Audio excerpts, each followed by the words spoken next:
All right, hey, everybody, thanks so much for tuning in to the WTCF podcast. It's Charlie here hanging out and want to cover this week's intention and give you some updates about what's going on for the goals of 2025.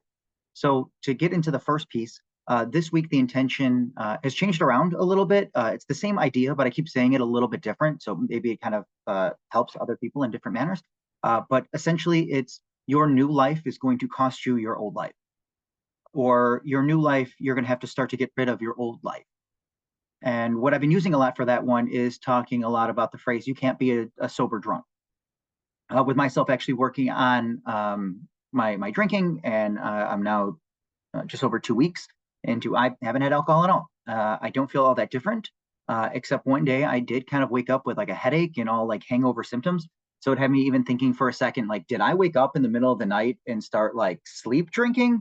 And if I did, I'm really kind because I cleaned up everything to where I couldn't find it. I couldn't find anything. There's still actually alcohol in the house.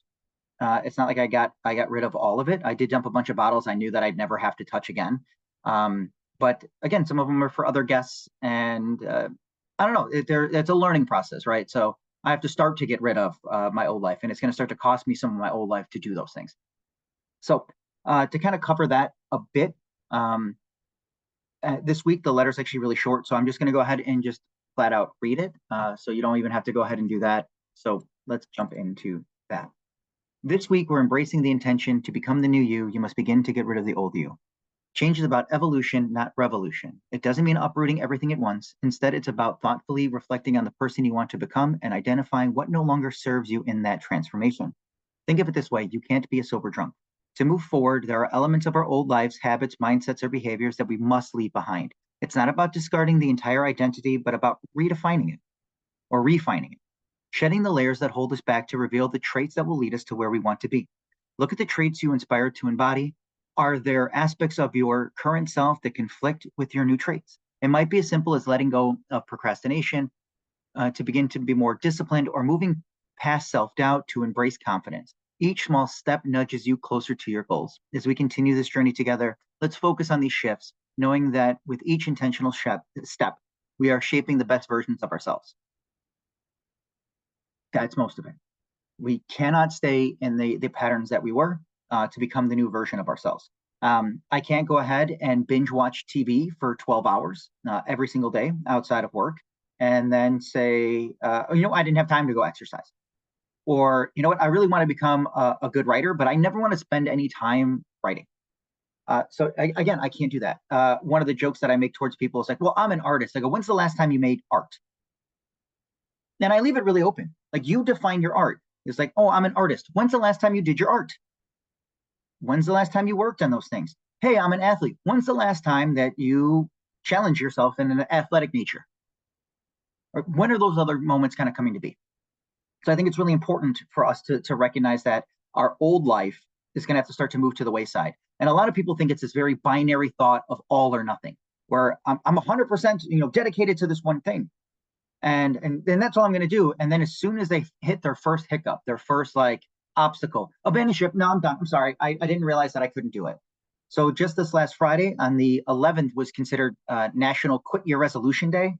A majority of people by the second Friday of the year give up. And I was thinking it was going to be more like 2 weeks, because honestly, it takes about 3 weeks to develop a behavior. So if you're right on that cusp, you only have a couple more days to go, and maybe you'll just be able to make some change for yourself. I still know I have to make those changes for me. And again, a lot of this transformation in terms of the drinking comes from Spider-Man. So Tom Holland going through I think he's now his second year of sobriety. And I kind of looked at it as a really good opportunity for me to go ahead and make some changes for myself and to get a little bit happier, healthier with this, and recognize that there's probably going to be a few days where I'm going to wake up going through withdrawals, not feeling good. But over time, I should start to sleep a little bit better, have a clearer head as I think about my day, and kind of really focus on what's important. So when it comes to other things that have been important, I've been focused a lot more in my jump training. So I'm making sure that I get about 3 sessions a week where I practice that. One of them comes from, I'm running a Juji Mufu program. So if you're familiar with him, Juji Mufu or John Call, great channel, super fun, energetic guy. I highly recommend it for just kind of like, hey, I like to exercise and lift weights, especially because, again, he's going to be much more into bodybuilding, powerlifting stuff.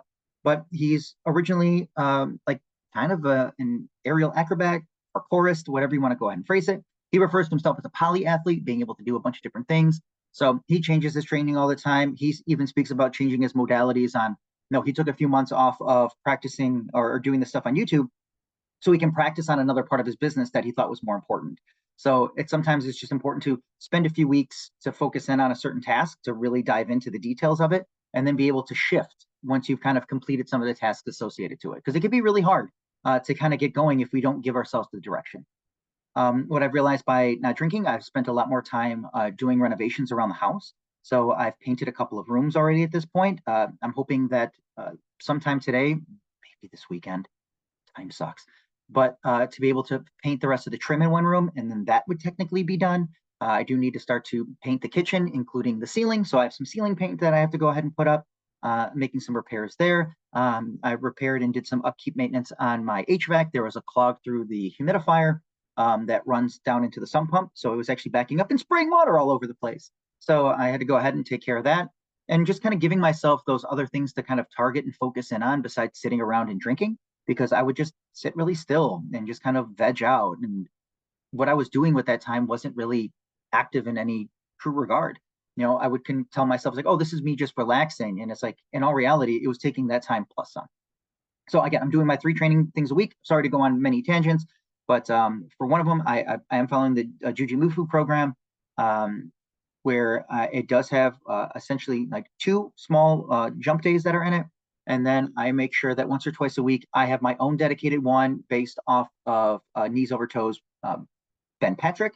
So I have like my own iteration of that one. So I go ahead and run those. And if I ever get comments on any of these things, cool. Like maybe I'll share more of that stuff. But most likely, no one's going to comment. No one's ever going to see this. This is just going to be almost a video diary at this point. So if you do check it out, like, subscribe, all the other fun stuff that comes along with it, especially if you already made it a few minutes into this and you were still kind of like, what the hell is this about?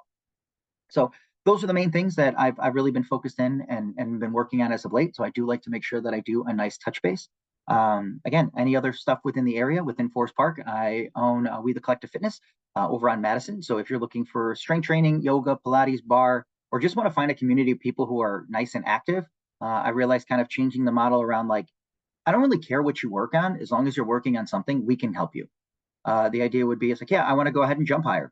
Hey, you know what? Maybe we'll start to work a little bit more on jump training. We'll put it out to the community. Who else is interested in jump training? Who wants to be able to jump higher? Or who wants to be able to run faster? Who wants to do a biking club? Who wants to start a game night and just kind of build that community more and more? And maybe this is something that kind of helps a little bit too. I want to keep these things short. And on that note, good luck.